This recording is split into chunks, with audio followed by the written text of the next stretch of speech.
பிரியமானவர்களே, புதிய மாதத்திலே புதிய ஒரு வாரத்தை நாம் காண கொடுத்த கிருபைக்கு தேவனுக்கு நாம் நன்றி செலுத்துவோம். இன்னைக்கு என்னுடைய தலைப்பை பார்த்தீர்கள் என்றால், புதிய மாதம் தொடங்கியுள்ளது.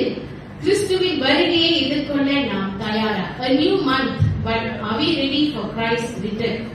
நம்ம அநேக வார்த்தைகள் பிரசங்கங்களை நாம் கேட்டிருக்கிறோம். எப்படின்னா, தேவன் நம்மை நேசிக்கிறார், தேவன் நம்மை ஆதரிக்கிறார், தேவன் ஆறுதலானவர், தேவன் எப்பொழுதும் நம்மோடு இருக்கிறவர் என்று நாம் வார்த்தைகளை நாம் கேட்டிருக்கிறோம். ஆனால் பிரியமானவர்களே, கர்த்தர் எப்படி 2000 ஆண்டுகளுக்கு முன்பதாக இந்த பூமிக்கு வந்து அவர் 33 வருடங்கள் தேவன் ஊழியம் செய்து அவர் மறுபடியும் பரத்திற்கு ஏறி போய்விட்டார். பரத்திற்கு ஏறி போன கிறிஸ்து மறுபடியும் இன்றைக்கு அவர் திரும்பியும் வரப்போகிறார். ஆமென். அல்லேலூயா, அல்லேலூயா. நீங்க அல்லேலூயா சத்தமா சொன்னாதான் நாங்க இங்கே நல்ல உற்சாகமா வார்த்தைகளை கொடுக்க முடியும். கர்த்தர் நல்லவர். ஆண்டவர் மறுபடியும் வரப்போகிறார். பிரியமானவர்களே, இன்றைக்கு நாம் வாசித்த வேத பகுதியை நாம் எடுத்துக்கொள்வோம். மத்தேயுவுக்கு எழுதின சுவிசேஷம் 24வது அதிகாரம் வசனம் 42 46 வரை. என்னுடைய பிரசங்கத்தை நான் ஆரம்பிப்பதற்கு முன்பதாக உங்களிடத்தில் ஒரு கேள்வியோடு நான் ஆரம்பிக்க விரும்புகிறேன். இன்னைக்கு கேள்வி என்ன அப்படின்னு பாத்தீங்கன்னா, கிறிஸ்து இந்த மாதம் வந்தால் நாம் அவரை சந்திக்க தயாராக இருக்கிறோமா? If Christ returns this month, are we ready to meet him? ஆண்டவர் இந்த மாதத்திலே வந்துட்டாருன்னா, நம்ம எல்லாரும் ஒரு திருச்சபையாக, ஒரு தனிப்பட்ட நபராக தேவனை சந்திக்க ஆயத்தமா இருக்கிறோமா என்பதை என்னுடைய பிரசங்கத்தை ஒரு கேள்வியோடு ஆரம்பித்து நான் முடிக்க விரும்புகிறேன். பிரியமானவர்களே, எடுத்துக்கொள்வோம். மத்தேயுவுக்கு எழுதின சுவிசேஷம் 24வது அதிகாரம் 42வது வசனத்தை நாம் வாசிப்போம். உங்கள் ஆண்டவருக்கு நாளிலே வருவார் என்று நீங்கள் அறியாதிருக்கிறபடியினால் விழித்திருங்கள். பிரியமானவர்களே, புதிய மாசத்துல ஆண்டவர் புதிய புதிய காரியங்களை அவர் செய்கிற தேவனாக அவர் இருக்கிறார். நம்முடைய வாழ்க்கையில நிறைய புதிய திட்டங்களை நாம் தீட்டுகிறோம். அநேக புது புது வாய்ப்புகளை நாம் நாடி போகிறோம். அநேக புதிய புதிய கிருபைகள், ஆசீர்வாதங்களை தேவன் நம்மளுக்கு கொடுக்கிறார். ஆனால் ஒவ்வொரு மாதமும் கடந்து செல்ல இயேசு கிறிஸ்துவனுடைய வருகைக்கு நேராக நானும் நீங்களும் ஆயத்தமாகிறோம், நெருங்குகிறோம் என்பதை நாம் நம்முடைய நினைவில் வைத்துக் கொள்ள வேண்டும். பிரியமானவர்களே, நம்முடைய குடும்பத்துல, நம்முடைய வாழ்க்கையில அநேக திட்டங்களை நம்ம செய்வோம், அநேக திட்டங்களை நம்ம போடுவோம். ஃபியூச்சர்ல நம்முடைய பிள்ளைகள் எப்படி இருக்க வேண்டும், ஃபியூச்சர்ல நம்முடைய எதிர்காலத்தில் நம்முடைய குடும்பம் எப்படி இருக்க வேண்டும், ஒரு 4 தலைமுறைக்கு, ஒரு 5 தலைமுறைக்கு நம்ம எப்படி வசதியாக நல்ல சந்தோஷமாக வாழ வேண்டும் என்று அநேக திட்டங்களை நாம் போடுகிறோம், அநேக காரியங்களை நாம் செய்கிறோம், அதற்காக ஜெபங்களையும் நாம் செய்கிறோம். பிரியமானவர்களே, ஆனால் இந்த புதிய மாதத்திலே தேவன் நமக்கு முன்பாக நம்முடைய இருதயங்களை தேவனுக்கு முன்பாக திருப்பி கொஞ்சம் நம்ம சிந்திக்க வேண்டும். ஆண்டவர் எப்படி இந்த உலகத்திலே வந்து ஊழியம் செய்து பரத்திற்கு ஏறி போனாரோ, மறுபடியும் அவர் திருப்பியும் அப்படியே வரப்போகிறார். அவருடைய வருகைக்கு நீங்களும் நானும் ஆயத்தமாய் இருக்கிறோமா? அல்லது அவருடைய வருகைக்கு நம்ம ஆண்டவர் எப்பயோ திடீர்னு வரப்போறாருன்னு ஆண்டவர் சொல்லிட்டார். திருடனை போல வருவேன் என்று வேதத்தில் ஆண்டவர் தெளிவா சொல்லிட்டார். ஆண்டவர் எப்ப வேணாலும் வரட்டும், கொஞ்ச நாள் நம்ம சந்தோஷமா, கொஞ்ச நாள் கொஞ்சம் விளையாட்டா நம்ம இருந்துட்டு அப்படியே போயிடலாம் அப்படின்னு நம்ம இருக்கிறோம். அப்படிமானவர்களே, இன்றைக்கு நம்முடைய கிறிஸ்தவ வாழ்க்கையில கர்த்தர் மறுபடியும் வரப்போகிறார் என்ற ஒரு பயம், ஒரு கேள்வி நம்முடைய இருதயத்தில இருக்க வேண்டும். என்னோட முதல் பாயிண்டாக நீங்க பாத்தீங்கன்னா, இனி காலம் செல்லாது. ஆண்டவர் இந்த மத்தேயு 24வது அதிகாரத்துல நீங்க 1வது வசனத்திலிருந்து அப்படியே வாசிச்சு வந்தீங்கன்னா, சீடர்கள் இடத்துல 42வது வசனத்துல ஆண்டவர் சொல்றாரு, keep watch, be watchful, விழித்திருங்கள் என்று ஆண்டவர் சொல்றாரு. ஏன் ஆண்டவர் இந்த வார்த்தையை சீஷர்கள் இடத்துல சொல்லியிருப்பாரு அப்படின்னு நீங்க நினைக்கிறீங்க? ஏனென்றால் ஆண்டவருடைய சீஷர்கள் தம்முடைய வருகைக்காக விழிப்புடன் இருக்கும்படி இயேசு ஏன் எச்சரிக்கிறார்? அந்த சீஷர்கள் விசுவாசத்துல நிலைத்திருக்கவும் ஆவிக்குரிய ரீதியில விழிப்புடன் அவர்கள் இருக்கவும், எப்பொழுது எந்த சமயத்துல கர்த்தர் வருவார்னு தெரியாது, ஆனால் அவர்கள் ரொம்ப ஒரு ஒவேரா இருப்பதற்காக ஆண்டவர் சீடர்களிடத்துல விழித்திருங்கள், be watchful, keep watchful அப்படின்னு ஒரு வார்த்தைய அந்த 42வது வசனத்துல தேவன் சொல்றார். பிரியமானவர்களே, இயேசுவோடு ஊழியம் செய்த சீடர்கள், இயேசுவோடு இருந்த சீடர்கள், ஆண்டவர் போன இடத்துக்கெல்லாம் அவங்க கூடயே போனாங்க. ஆண்டவர் செய்த எல்லா மகிமையான காரியத்தை அவர்கள் பார்த்தார்கள். ஆனால் ஆண்டவர் அந்த சீடர்களிடத்துல சொல்றாரு, ரொம்ப கவனமா இருங்க, ரொம்ப விழிப்பா இருங்க, நான் எந்த நேரத்துல எப்படி வருவேன்னு தெரியாது. கூடயே இருந்த சீஷர்கள் இடத்துல ஆண்டவர் சொல்றாரு. பிரியமானவர்களே, இன்னைக்கு ஆண்டவர் நமக்கும் ஒரு எச்சரிப்பாக, ஒரு ரிமைண்டர், ஒரு நம்மளுடைய வாழ்க்கைக்கு ஒரு கவனம் செலுத்துகிற ஒரு வார்த்தையாக ஆண்டவர் சொல்றாரு, இனி காலம் செல்லாது, விழிப்பாக இருங்க. அநேக காரியங்களை நம்முடைய வாழ்க்கையில நம்ம செய்து கொண்டு வருகிறோம். அநேக வார்த்தைகள், பிரசங்கங்கள், ஜபங்கள், அநேக பாடல்களை நாம் கேட்டுக் கொண்டு வருகிறோம். ஆனா நம்முடைய வாழ்க்கையில ஆண்டவருக்கு முன்பதாக நம்முடைய தயார் பண்ற காரியங்கள் எப்படி இருக்கிறது? பிரியமானவர்களே, இன்றைக்கு நானும் நீங்களும் வாழுகிற இந்த ஒரே ஒரு வாழ்க்கை ஆண்டவருக்கு உண்மையுள்ள வாழ்க்கையாக, மகிமையுள்ள வாழ்க்கையாக, அவர் திரும்பி சீக்கிரம் எப்படி வரப்போறாரு காத்து கொண்டிருக்கிற ஒரு வாழ்க்கையாக வாழ வேண்டும். பிரியமானவர்களே, மத்திய 24வது அதிகாரம் 42வது வசனத்தில் அவர் சொன்னது போல, உங்கள் ஆண்டவர் இன்ன நாளிலே வருவார் என்று நீங்கள் அறியாதிருக்கிறபடியினால் விழித்திருங்கள். ஒரு புதிய மாதம் நம்மளுக்கு நாட்கள் அப்படி எண்ணப்படுகிறது என்று நம்ம நினைத்திருக்கிறோம். ஆனால் ஒவ்வொரு புதிய மாதத்திலே ஒவ்வொரு வாரமும் நம்ம கடந்து போகும் பொழுது ஆண்டவர் நம்முடைய வாழ்க்கையில அநேக புதிய புதிய காரியங்கள், புதிய புதிய ஆசீர்வாதங்களை அவர் செய்து கொண்டிருக்கிற தேவனாக இருக்கிறார். நம்மளுக்கு போன மாசம் கடந்து போயிடுச்சு, அதை திருப்பி நம்ம புல் பேக் பண்ணி கொண்டு வர முடியுமா? முடியாது. இழந்த அநேக வாய்ப்புகளை நம்ம திருப்பி பழைய நிலைக்கு கொண்டு வர முடியுமா? முடியாது. ஆனால் ஒன்றே ஒன்று நம்முடைய சிந்தனையில வைத்துக் கொள்ள வேண்டும். பிரியமானவர்களே, காலம் ரொம்ப ஷார்ட்டா இருக்குங்க, சமீபமா இருக்கு. ஆண்டவர் எப்படி போனாரோ மறுபடியும் அப்படியே திரும்பி அவர் வருவார். வாசிப்போம். சங்கீதம் 90வது அதிகாரம் வசனம் 12 எடுத்தவர்கள் வாசிக்கலாம். Psalms chapter 90 verse 12. இங்க தாவீது ரொம்ப அழகாக இந்த வசனத்தை அவர் சொல்றார். இந்த வசனத்தை எழுதியவர் மோசே. ஆனா ரொம்ப அழகா இந்த வசனத்துல தாவீது சொல்றாரு, நாங்கள் ஞான இருதயம் உள்ளவர்களாகும்படி எங்கள் நாட்களை இன்னும் அறிவை எங்களுக்கு போதித்தரும். இன்றைக்கு நம்முடைய ஜபங்கள் இந்த கடைசி காலத்திலே அப்படிதான் இருக்க வேண்டும். பிரியமானவர்களே, ஆண்டவரே எனக்கு இந்த ஆசீர்வாதத்தை கொடுங்க, ஆண்டவரே எனக்கு அந்த ஆசீர்வாதத்தை கொடுங்க. ஜெபிக்கிறது நல்லது, ஆனால் காலம் ரொம்ப சுருக்கமாக இருக்கிறபடினாலே, காலம் ரொம்ப ஷார்ட்டா இருக்கிறபடி நம்ம ஜபங்கள்லாம் எப்படி தெரியுமா இருக்கணும்? நாங்கள் ஞான இருதயம் உள்ளவர்களாகும்படி எங்கள் நாட்களை என்னும் அறிவை எங்களுக்கு போதித்தரும். காலத்துடைய நித்தியத்தை நோக்கி நகர்ந்து கொண்டிருக்கிறது என்பதை ஒவ்வொரு புதிய மாதமும் தேவன் நமக்கு நினைப்பூட்டுகிறார். ஆகியபடினாலே இயேசு கிறிஸ்துவின் வருகை முந்தைய பொழுதை விட இப்போ மிக அருகில் இருக்கிறது. பிரியமானவர்களே, நம்ம வாழுகிற இந்த வாழ்க்கை, நம்ம வாழுகிற இந்த உலகம் ஒரு டெம்பரரி லைஃப். யாராவது சொல்ல முடியுமா? போகணும்னா 100 வயசு வரைக்கும் நான் வாழ்வேன்? முடியாது. இறப்பு இப்ப சர்வசாதாரணமா எந்த வயதிலையும் வருது. இன்றைக்கு இருப்பவர்கள் நாளைக்கு இல்ல, நாளைக்கு இருப்பவர்கள் நாளைக்கு இல்ல.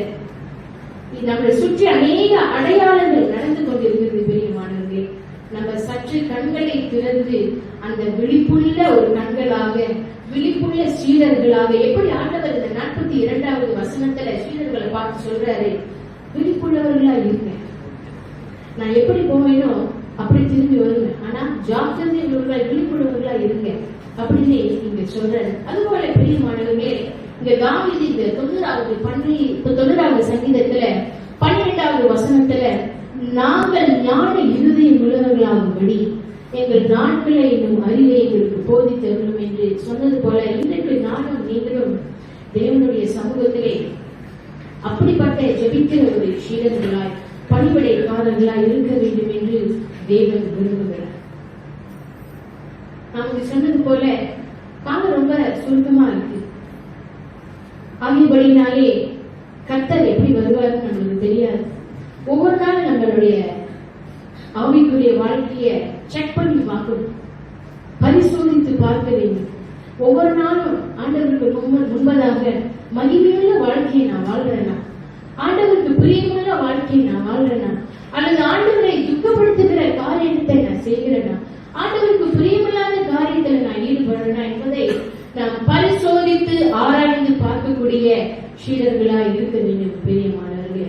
இரண்டாவதாக விசுவாசமும் பரிசுத்தமும் நிறைந்த ஒரு வாழ்க்கையை நம்ம வாழ வேண்டும்.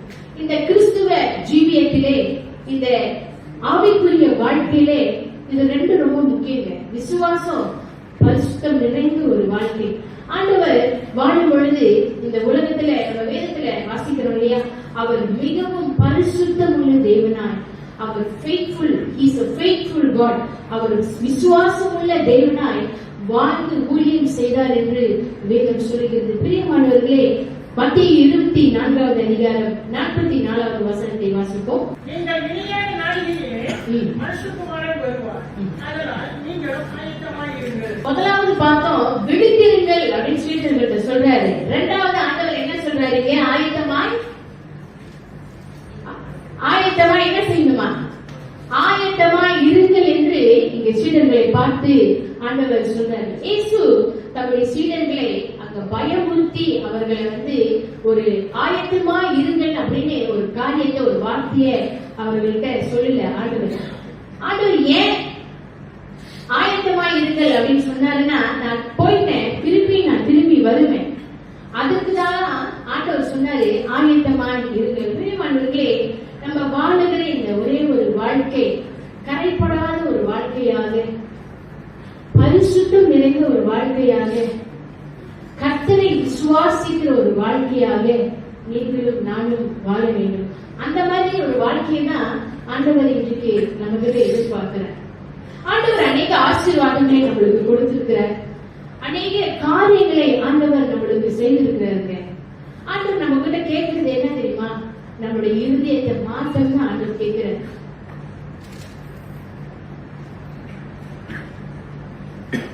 அந்த இருதயத்தை மாத்திரம் தேவன் பக்கமாய் திரும்பும் பொழுது, நம்ம விசுவாசமாய் வாழும் பொழுது, நம்ம பரிசுத்தமாய் வாழும் பொழுது, அவருடைய வருகைக்கு நாம் ஆயத்தப்பட்டவர்களாய் நம்ம இருப்போம். பிரியமானவர்களே, தயாராக இருப்பது என்பது ஒரு செயலற்று போன ஒரு காரியம் இல்லைங்க. அந்த தயாராய் இருப்பது தேவனுடைய வருகைக்கு ஆயத்தப்படுத்தி அவருடைய வருகைக்கு கீழ்ப்படிந்து இருக்கிற ஒரு காரியமாக காணப்படுகிறது. சீடர்கள் தேவனுடைய ஊழியம் செய்து இருந்தார்கள். ஆண்டவர் போன இடத்துக்கு கூட போனாங்க. ஆண்டவர் செய்த காரியத்தெல்லாம் அவங்க பார்த்திருப்பாங்க. அவங்க நினைச்சிருந்தா ஆண்டவர் சொல்ற வார்த்தைகளை ஆண்டவரே நாங்க கேட்க மாட்டோம், ஆண்டவரே பரவாயில்ல ஆண்டவரே, எங்களுக்கு தெரியும், நாங்க உங்களோடு தானே இருந்தோம், உங்களோடு தானே நாங்க பந்தியில சாப்பிட்டோம், நீங்க செய்த காரியத்தை எல்லாமே நாங்க பார்த்தோம் என்று அவர்கள் சொல்லியிருக்கலாம். இந்த சீடர்கள் ஒரு காரியத்தை, ஒரு குணாதிசயத்தை வெளிப்படுத்துறாங்க. என்ன தெரியுமா? முற்றிலுமாய் தேவனுடைய வார்த்தைக்கு ஆயத்தமாய் இருங்கள் என்று கர்த்தர் சீடர்கள் சொல்லும் பொழுது முற்றிலுமாய் அவர்களை தாழ்த்தி சரண்டர் பண்ணி கீழ்ப்படிந்து அந்த சீடர்கள் அவருடைய வார்த்தைக்கு இருந்தார்கள். பிரியமானவர்களே, அநேக வார்த்தைகளை நம்ம கேட்டுக்கொண்டு வருகிறோம். அநேக காலங்களாய் நம்ம கிறிஸ்தவர்களாய் வாழ்ந்து கொண்டு வருகிறோம். குடும்பமாக ஜெனரேஷன்ஸ் பை ஜெனரேஷன்ஸ் நம்மளுக்கு ஆண்டவரை பத்தி நல்லா தெரியுங்க. ஆனா கர்த்தர் எப்படி மேல போனாரோ திருப்பி அவர் வரப்போகிறார் என்ற செய்தியை நம்ம சற்று கொஞ்சம் கவனித்து பார்க்க வேண்டும். பிரியமானவர்களே, கிறிஸ்துவின் வருகையின் அறிகுறிகள், அதை பற்றி நம்ம ரொம்ப கவனம் செலுத்தி அது கொஞ்சம் அக்கறைகளை எடுத்துக்கொண்டு வாழுகிற கிறிஸ்தவர்களாய் நம்ம இருக்க வேண்டும். இன்னைக்கு நிறைய இந்த உலகத்துல நம்ம சுற்றி அநேக காரியங்கள் நடந்துட்டு இருக்குது. வாட்ஸ்அப்ல நம்ம பாக்குறோம், டிக்டாக்ல பாக்குறோம், யூடியூப்ல பாக்குறோம், செய்திகள் நம்ம பாக்குறோம். இயேசு வரப்போகிறார், அநேக இயற்கை பேரிடர்கள், அநேக வியாதிகள், இப்ப என்னென்னமோ வியாதி எல்லாம் வந்துருச்சு, என்னென்னமோ வைரஸ் எல்லாம் வருது. ஆனால் தேவன் உங்களையும் என்னையும் அவருடைய சுத்த கிருபையினாலே நம்மளை பாதுகாத்து, நம்மளை வழி நடத்தி, நம்மளுக்கு தயவு கொடுத்து, நம்மளுக்கு கிருபையை கொடுத்து நம்மளை வாழ வச்சிருக்கிறார். அந்த வாழ வச்ச தெய்வத்துக்கு அவர் சொல்லுகிற இந்த ஜீவனுள்ள வார்த்தைக்கு நானும் நீங்களும் கீழ்ப்படிய வேண்டும். பிரியமானவர்களே, அவர் எப்படி சீடர்கள் இடத்துல சொன்னாரோ ஆயத்தமாய் இருங்கள் என்று இன்னைக்கு கர்த்தர் உங்களை பார்த்து சொல்றது. ஆயத்தமாய் இருங்கள். வாசிப்போம். 1 பேதுரு 1ஆம் அதிகாரம் வசனம் 15-16. 1 Peter chapter 1 verse 15 and 16. உங்களை அழைத்தவர் பரிசுத்தராய் இருக்கிறது போல நீங்களும் உங்கள் நடக்கைகளில் எல்லாவற்றிலும் பரிசுத்தராய் இருங்கள். நான் பரிசுத்தர், ஐயா நீங்களும் பரிசுத்தராய் இருங்கள் என்று எழுதியிருக்கிறேன். ஆமா, நம்மை உருவாக்கி படைத்த தேவன் அவர் பரிசுத்தம் உள்ளவர். அவருடைய பிள்ளைகளாய் இருக்கிற நானும் நீங்களும் ஆண்டவர் நம்மை பரிசுத்தமாய் வாழ்வதற்கு தான் அவர் நம்மை அழைத்திருக்கிறார். பிரியமானவர்களே, பரிசுத்தம் என்பது ஒரு பெரிய ஒரு வார்த்தை, விசுவாசம் என்பது ஒரு பெரிய ஒரு வார்த்தை. பிரியமானவர்களே, நம்ம மனுஷர்கள்கிட்ட வேஷம் போட்டுருக்காங்க. மனுஷர்கள்கிட்ட எப்படி வேணாலும் நல்லவர்களாக, பரிசுத்தம் உள்ளவர்களாக, விசுவாசம் உள்ளவர்களாக நம்ம இருக்கலாம். ஆனால் நம்ம மேல ஒரே ஒரு கண்ணு நோக்கமா இருக்கு. 24/7 hours ஒரே ஒரு கண்ணு நம்ம மேல நோக்கமா இருக்கு. அது பரிசுத்த ஆவியானவர், அது கர்த்தராகிய தேவன் நம்மை அவர் பார்த்து கொண்டே இருக்கிறார். நம்ம என்ன செய்யறோம், என்ன பண்றோம், என்ன நினைக்கிறோம், நம்ம என்ன நினைக்க போகிறோம், நம்ம என்ன காரியத்தை செய்ய போகிறோம் என்று பரிசுத்த ஆவியானவருக்கு தெரியும். ஆகியபடினாலே வசனம் சொல்லுகிறது, அவர் பரிசுத்தராய் இருக்கிறது போல நம்மையும் பரிசுத்தமாய் இருக்கும்படி அவர் விரும்புகிற தேவனாய் அவர் இருக்கிறார். பரிசுத்தமுள்ள ஒரு வாழ்க்கை, உண்மையுள்ள ஒரு வாழ்க்கை, நீதி நிறைந்த ஒரு வாழ்க்கை, உத்தமமான வாழ்க்கை வாழ வேண்டும் என்று இந்த கடைசி காலத்திலே ஆண்டவர் நம்மளுக்கு ஒரு அழைப்பை கொடுக்கிறார். பிரியமானவர்களே, அந்த அழைப்பிலே நம்ம ஆயத்தமாய் இருக்கும்படி தேவன் நம்மளுக்கு ஒரு கிருபைகளையும் ஆண்டவர் கொடுத்திருக்கிறார். ஆரம்ப கால திருச்சபைகள்ல பாத்தீங்கன்னா இயேசு எந்த நேரத்திலும் வந்துடுவார் அப்படின்னு ஒரு பெரிய எதிர்பார்ப்போடு அவர்கள் இருந்திருந்தார்கள்.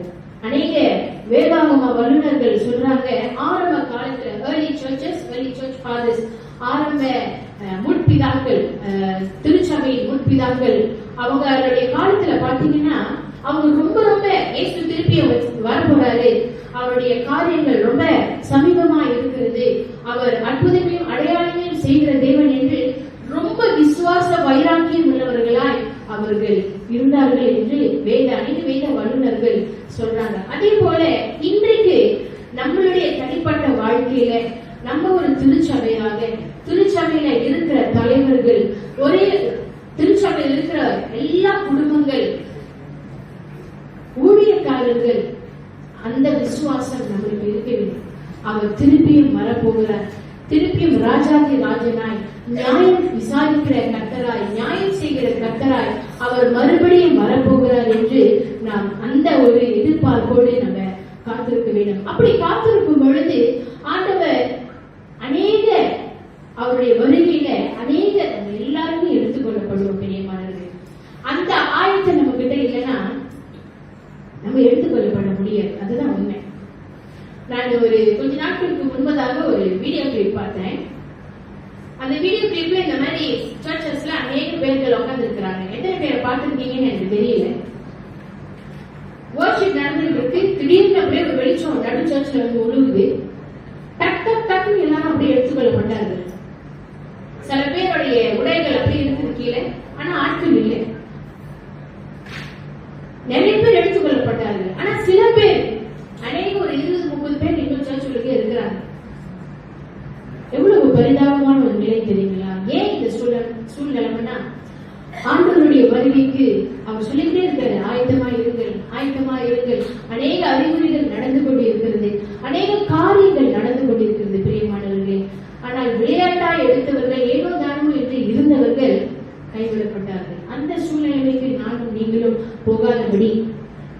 அந்த சர்ச்சில் இருந்த பாதி பேர் எப்படி எடுத்துக்கொள்ளப்பட்டாங்க பார்த்தீங்களா? நம்ம எல்லாருமே ஒரு திருச்சபையாக, ஒரு குடும்பமாக, ஒரு சமுதாயமாக அவருடைய வருகைக்கு எடுத்துக் கொள்ளப்படுகிறவர்களாய் நம்ம இருக்க வேண்டும். பிரியமானவர்கள், இன்னைக்கு நம்மளுக்கிட்டேயே, நம்மளுடைய செல்ஃப் கிட்டேயே, நம்ம கிட்டேயே சில கேள்விகளை நாம் கேட்க வேண்டும். முதலாவதாக என்ன கேள்வி கேட்க வேண்டும் என்றால், என்னுடைய வாழ்க்கையில கர்த்தருக்கு முன்பாக, கர்த்தருக்கு விரோதமாக அறிந்தும் அறியாமலும் செய்த பாவங்கள் அறிக்கை செய்யப்பட்டுள்ளதா? அவருடைய வரிகளை நம்ம எடுத்துக்கொள்ளப்பட வேண்டும் என்றால் நம்ம கரைதிரை அற்றவர்களாய் வாழ வேண்டும். கரை உள்ளவர்களாய் இருந்தோம் என்றால் நாம் எடுத்துக்கொள்ளப்பட முடியாது. சுத்தமுள்ள, மாசில்லாத, கரைதிரை இல்லாத ஒரு ஜீவ வாழ்க்கையை வாழும் பொழுது அவர் வரும்பொழுது நம்ம எல்லாம் அப்படி எடுத்துக்கொள்ளப்படும். நம்ம வாழ்க்கையில நான் சொன்ன மாதிரி இன்னும் ஆண்டவருடைய சமூகத்துல அறிக்கை செய்யப்படாத பாவங்கள், ரகசிய பாவங்கள், மறைக்கப்பட்ட பாவங்கள் இருக்கிறதா? அல்லது தேவனுடைய சமூகத்துல தேவனுக்கு நம்ம உண்மையோடு நடக்கிறோமா? அல்லது கிறிஸ்துவுக்குள் நம் முழு மனதோடு ஊழியம் செய்கிறோமா என்ற சில கேள்விகளை நம்மகிட்டே நம்ம கேட்டுக்கொள்ள வேண்டும். பிரியமானவர்கள், அப்படி கேட்கும் பொழுது எந்தெந்த இடத்துல தவறு செய்கிறோம், எந்தெந்த இடத்துல நம்ம தவறி போகிறோம் என்று நம்மளை நாம் பரிசோதித்து பார்த்துக் கொள்ள முடியும். ஆண்டவர் யாரை கொண்டும் பேசுவார், யாரை கொண்டும் தன்னுடைய ஊழியர்களை ஆண்டவர் செய்வார். ஆனால் ஒன்றை நிச்சயம், அவர் எப்படி போனாரோ திரும்பியும் அப்படி அவர் வரப்போகிறார். அவருடைய வருகைக்கு நம்ம விசுவாசம் உள்ளவர்களாய் இருக்கும் பொழுது, பரிசுத்த நிறைந்த வாழ்க்கையில நம்ம நிலைத்து வாழும் பொழுது நம்ம எல்லாருமே எடுத்துக்கொள்ளப்படுவோம். பிரியமானவர்களே, மூன்றாவதாக பார்த்தீர்கள் என்றால் அவர் வரும் வரை உண்மை உள்ளவர்களாக இருக்க வேண்டும். வாசிப்போம் மத்தேயு 24வது அதிகாரம் வசனம் 45-46. Matthew chapter 4:24 verses 45 and 46. தன் வேலைக்காரருக்கு போஜனங்களை கொடுத்து அவர்களை விசாரிக்கும்படி எஜமான் வைத்த உண்மையும் விவேகமும் உள்ள ஊழியக்காரன் யாவன். எஜமான் வரும்போது அப்படி செய்கிறவனாக காணப்படுகிற ஊழியக்காரனை பார்க்கிறோம். அந்த கடைசி வார்த்தையை அண்டர்லைன் பண்ணுங்க, ரொம்ப முக்கியமான ஒரு வார்த்தை. எஜமான் வரும்போது அப்படி செய்கிறவனே காணப்படுகிற ஊழியக்காரனே பாக்கியவான். இன்னைக்கு ஆண்டவர் வரப்போறாரு வரப்போறாரு வரப்போறாருன்னு எல்லா இடத்துலயும் நம்ம பார்க்கிறோம். எல்லா யூடியூப்ல அநேக பிரசங்கங்களை நம்ம கேட்கிறோம், அநேக வீடியோக்களை வாட்ஸ்அப்ல நம்ம பார்க்கிறோம், ஸ்டேட்டஸ்ல நம்ம பார்க்கிறோம். ஆனால் ஆண்டவருடைய வரப்போறாரு. அவருடைய வருகை வரும் அளவும் நானும் நீங்களும் உண்மை உள்ளவர்களாக, அவர் கொடுத்த ஊழியத்திலே உத்தமர்களாக, அவர் கொடுத்த திருச்சபையிலே நிலைத்து இருக்கிறவர்களாக, அவர் கொடுத்த மேய்ப்பனுக்கு விசுவாசம் உள்ளவர்களாக நானும் நீங்களும் வாழ வேண்டும். ஒன்றாவது பாயிண்ட்ல நம்ம பார்த்தோம், சீடர்களை பார்த்து ஆண்டவர் சொல்றாரு நீங்க விழித்திருங்கள். இரண்டாவது நம்ம பார்க்கிறோம் ஆயத்தமா இருங்கள்.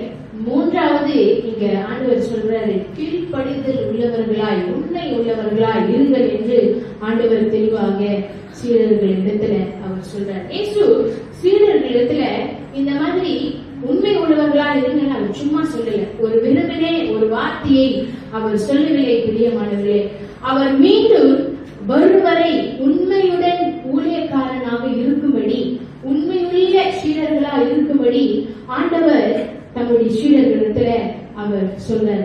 வாசிப்போம் 1 கொரிந்தியர் 15வது அதிகாரம் வசனம் 58. 1 Corinthians chapter 15 verse 58.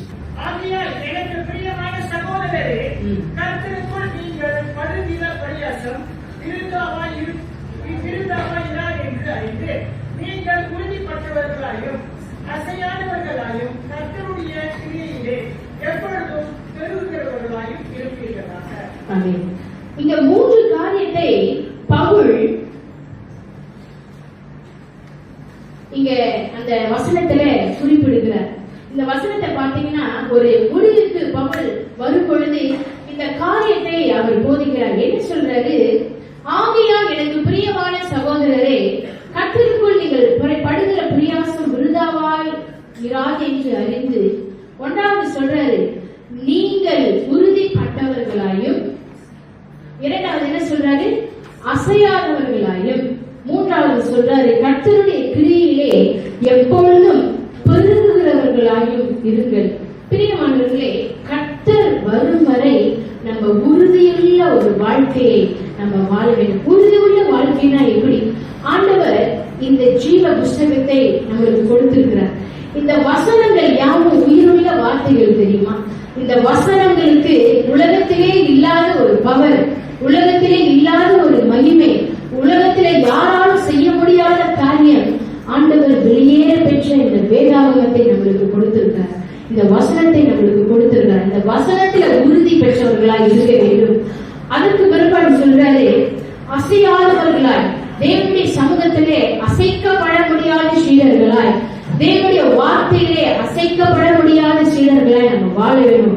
கடைசியா சொல்றாரு, கர்த்தருடைய கிரியையிலே எப்பொழுதும் பெருகுகிறவர்களாய் இருங்க. இன்னைக்கு கர்த்தருடைய கிரியைகள், இயேசுடைய குணாதிசயங்கள் நமக்குள்ள இருக்குதா?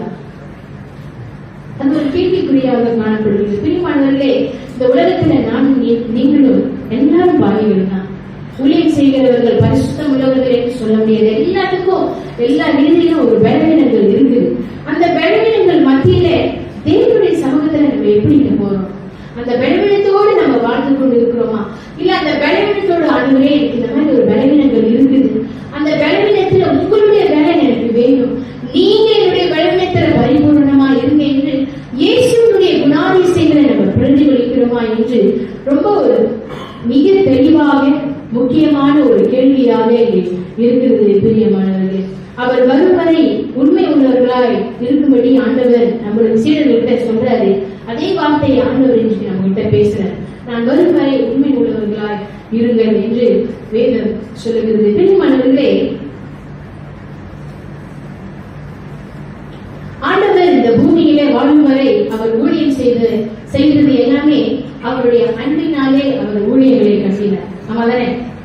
அவருடைய அன்பினாலே ஆண்டவர் ஊழியர்களை அவர் செய்து முடித்தார். இன்றைக்கு அந்த அன்பு, அந்த விட்டு கொடுத்தல், அந்த இரக்கம், அந்த தயவு நம்ம கிட்ட இருக்குதா? அதை ஒவ்வொரு நாளும் நாம் பரிசோதித்து பார்க்க வேண்டும். திருச்சபை என்பது தேவனுடைய ரத்தத்தினாலே விலை கிரயத்தை கொடுத்து சம்பாதித்த திருச்சபை. அந்த திருச்சபையில என்னையும் உங்களையும் ஆண்டவர் பணிவிடைக்காரர்களாக, வேலைக்காரர்களாக ஆண்டவர் போட்டிருக்கிறாங்க. அந்த ஊழியத்திற்கு தலைவர் இயேசு கிறிஸ்து. நம்ம எல்லாருமே, நானும் நீங்களும் எல்லாருமே ஒரு சாதாரண பணிவிடைக்காரர்கள், கூலிக்காரர்கள் தான். அந்த ஊழியத்தை கொடுத்த அவருக்கு நம்ம உறுதி உள்ளவர்களாக, அசைக்க முடியாத ஒரு சீடர்களாக, கர்த்தருடைய வார்த்தையிலே கட்டப்பட்டவர்களாக, அதற்கு மேலாக கர்த்தருடைய கிரியையினாலே எப்பொழுதும் பெறுகிற ஒரு சீடர்களாக நம்ம இருக்க வேண்டும். ஆண்டவர் எப்படி போனாரோ அப்படியே திருப்பி வர போறாரு. எந்த டைம்ல வருவாரு, எப்படி வருவாருன்னு பைபிள்ல குறிக்கப்படல. ஆனால் அவர் மீண்டும் திருப்பியும் அவர் எப்படி போனாரோ அப்படியே மகிமையுள்ள ராஜனாய் அவர் திரும்பியும் வருவார். பிரியமானவர்களே, ஆகியபடினாலே கிறிஸ்தவர்களா இருக்கிற, விசுவாசிகளா இருக்கிற நானும் நீங்களும் இந்த வருகைக்காக எப்பொழுதும் நாம் ஜெபிக்க வேண்டும். நம்முடைய ஜெபங்கள் இப்ப இந்த காலத்துலலாம் சற்று மாற்றங்கள் செய்யப்பட வேண்டும். நம்ம எப்போதும் ஜெபிக்கிறது என்னது? ஆண்டவரே, எங்களை ஆசீர்வதிங்க, எங்க குடும்பத்தை ஆசீர்வதிங்க, எங்க பிள்ளைங்களை ஆசீர்வதிங்க, எங்க திருச்சபையை ஆசீர்வதிங்க, நல்லது. ஆனால் நம்ம ரொம்ப ஷார்ட் பீரியட்ல வாழ்ந்துட்டு இருக்கிறோங்க. ரொம்ப ஷார்ட்டான ஒரு காலகட்டத்துல நீங்களும் நானும் வாழ்ந்து கொண்டு இருக்கிறோம். அந்த சுருக்கமான காலகட்டத்துல வாழுகிற நீங்களும் நானும் ஆண்டவரே, என்னுடைய வருகைக்காக ஆயத்தப்படுத்துங்க. நீங்க வரும்பொழுது நாங்கள் குடும்பமாக, திருச்சபையாக, சமுதாயமாக எடுத்துக்கொள்ளப்பட வேண்டும். நான் இப்பெல்லாம் அப்படிதான் ஜெபிக்க ஆரம்பிச்சிட்டேன். ஆண்டவரே, எப்ப வருவீங்கன்னு தெரியாது. நீங்க கொடுத்திருக்கிற ஊழியத்துல, நீங்க கொடுத்திருக்கிற திருச்சபையில உண்மையோடு உத்தமத்தோடு ஊழியம் செய்துட்டு, நீங்க கொடுத்திருக்கிற படிப்புல உண்மையோடு படிச்சுட்டு நல்ல கிரேட்ஸ் எடுத்துட்டு நீங்க வரும்பொழுது நான் எடுத்துக்கொள்ளப்பட வேண்டும். நம்முடைய ஜபங்கள் எல்லாம் அப்படிதான் மாற வேண்டும். நம்முடைய ஜபங்கள் எல்லாம் அப்படிதான் செய்யப்பட வேண்டும். இரண்டாவது, தேவனுடைய வார்த்தையை நாம் வாசிக்க வேண்டும். நம்ம சொன்னது போல இந்த தேவனுடைய வார்த்தையில அவ்வளவு வல்லமை இருக்கு. இந்த வார்த்தையை நம்ம வாசிக்க வாசிக்க, பிரியமானவர்களே, இந்த வார்த்தையில் இருக்கிற அந்த வல்லமை நம்மளுக்குள்ளாக கிரியை செய்ய ஆரம்பிக்கும். வார்த்தை இல்லாத மனுஷன் எப்படிங்க இருப்பாங்க? உதாரணத்துக்கு எடுத்துக்கொள்வோம். ஒரு காசை என்ன இருக்கு, ஒரு காசை டப்பா இருக்கு வச்சுக்கோங்களேன். அந்த டப்பாவுக்கு எந்த திங்ஸ்மே ஜாமான் எதுவுமே இல்லை. அந்த டப்பாவை நம்ம 2 சைடு அடிச்சா எப்படி சத்தம் கேட்கும்? சத்தம் கேட்கல. அந்த மாதிரிதான் நம்மளுடைய வாழ்க்கை தேவனுடைய வார்த்தையினால கட்டப்படாமல் இருந்தால் அப்படிதான் நம்ம எல்லாம் இருப்போம். தேவனுடைய வார்த்தையை வாசிக்க வாசிக்க வாசிக்க அந்த வார்த்தை நம்மளுக்குள்ளாக போக போக போக பரிசுத்த ஆவியானவர் கிரியை செய்ய நம்ம மகிமையுள்ள வாழ்க்கையை வாழுகிறதே நம்ம கண்களே அதை சாட்சியாய் பார்க்கும். நம்முடைய குடும்பத்தாரே அதை சாட்சியாய் அவர்கள் பார்ப்பார்கள். ஆமென், ஆமென். 3வது பாத்தீங்கன்னா ஊழியத்திலெல்லாம் நம்ம ஈடுபட வேண்டும். அப்படி ஈடுபடும் பொழுது தேவனுடைய ஆசீர்வாதத்தின் கரம் நம் மேல் இருக்கும். அது மாத்திரமல்ல, சுவிசேஷத்தை நம்ம மற்றவர்களிடத்தில் நம்ம அறிவிக்க வேண்டும். நாம் பெற்றுக்கொண்ட இந்த ஆசீர்வாதங்கள், நாம் பெற்றுக்கொண்ட இந்த இன்பங்கள் நம்மளோடு வைத்துக் கொள்ளாதபடி மற்றவர்களிடத்தில் தேவனை பற்றி நாம் பகிர்ந்து கொள்ள வேண்டும். எத்தனையோ ஜனங்கள் வெளியே வந்து இயேசு வரப்போறான்னு நம்மளுக்கு தெரியும், நம்ம செய்திகளை கேட்கிறோம், வார்த்தைகளை வாசிக்கிறோம். ஆனா எத்தனையோ ஜனங்கள் வெளியே ஆண்டவர் யாருன்னு தெரியாமல் பாவ வாழ்க்கையிலே, பரிசுத்தம் இல்லாத வாழ்க்கையிலே, ஒரு கட்டுண்ட வாழ்க்கையிலே அவர்கள் இருக்கிறார்கள். இவர்களுக்காக யார் தேவனுடைய சுவிசேஷத்தை சொல்லுவார்கள்? ஆண்டவர் உங்களையும் என்னையும் தெரிஞ்சு கொண்டிருக்கிறார். அந்த ஊழியத்தை, அந்த கடமையை ஆண்டவர் நம்ம கிட்ட கொடுத்திருக்கிறார். ஆகையபடினாலே சுவிசேஷத்தை மற்றவர்களுக்கு நம்ம பகிர்ந்து கொள்ள வேண்டும். கடைசியாக நம்மளுடைய கூட இருக்கிற உடல் விசுவாசிகள், நம்மளுடைய திருச்சபையில் அநேக மக்கள் இருக்கிறாங்க.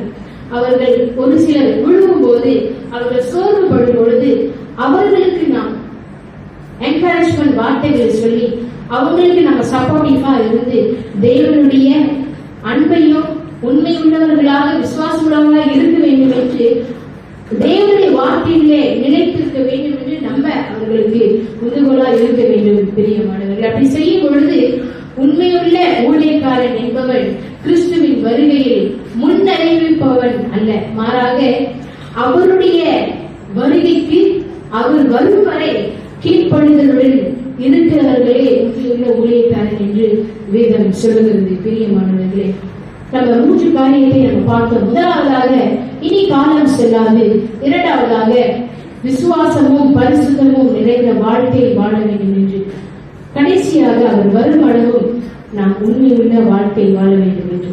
டைம் நம்மளுக்கு இனி ரொம்ப இனிமை, ரொம்ப சுருக்கமான காலத்துல வாழ்ந்து கொண்டிருக்கிறோம்.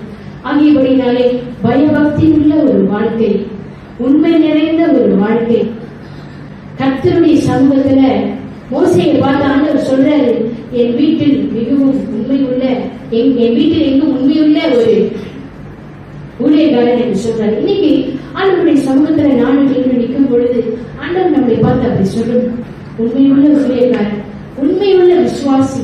ஆண்டவர் நம்மை அப்படி பார்த்து சொல்லக்கூடிய அளவுக்கு ஒவ்வொரு நாளும் நானும் நீங்களும் பரிசுத்தமுள்ள விசுவாசமுள்ள ஒரு வாழ்க்கையை வாழ, உண்மையுள்ள ஒரு வாழ்க்கையை வாழ நம்ம தேவனுடைய சமூகத்திலே நாம் ஒப்பு கொடுப்போம். வாசிப்போம். கடைசியாக வெளிப்படுத்தின விசேஷம் 22வது அதிகாரம் வசனம் 20. Revelation chapter 22 verse 20. இவைகளை சாட்சியாக அறிவிக்கிறவர் மெய்யாகவே நான் சீக்கிரமாய் வருகிறேன் என்றார். ஆமென். கர்த்தராகிய இயேசுவே, இவைகளை சாட்சியாக அறிவித்தவர் மெய்யாகவே நான் சீக்கிரமாய் வருகிறேன் என்றார். ஆமென். கர்த்தராகிய இயேசுவே வாரும். ஆண்டவர் மறுபடியும் சீக்கிரமாய் அவர் வரப்போகிறார். அவருடைய வருகையிலே நானும் நீங்களும் எடுத்துக் கொள்ளப்படுவதற்கு, பிரியமானவர்களே, இந்த கேள்வியை நம்ம கேட்க வேண்டும். ஆரம்பத்திலே நான் இந்த கேள்வியை கேட்டேன், கிறிஸ்து இந்த மாதம் வந்தால் நாம் அவரை சந்திக்க தயாராக இருக்கிறோமா? வசனம் ரொம்ப தெளிவாக சொல்லுது, மெய்யாகவே நான் சீக்கிரமாய் என்ன செய்ய போகிறானா, சீக்கிரமாய் வரப்போகிறார். ஆகியபடினாலே ஆண்டவர் இந்த மாசம் வந்துட்டாருன்னா நீங்களும் நானும் அப்படி வருகிறேன் நிச்சயமாக எடுத்துக்கொள்ளப்பட வேண்டும். அநேக வார்த்தைகளை நாம் கேட்டுக்கிட்டு இருக்கிறோம், அநேக பிரசனங்களை நாம் வாரம் கேட்கிறோம், அநேக ஜபங்களை நாம் செய்கிறோம். ஆனால் நம்முடைய வாழ்க்கை ஆண்டவருடைய வருகைக்கு ஆயத்தப்படுத்துகிறதா?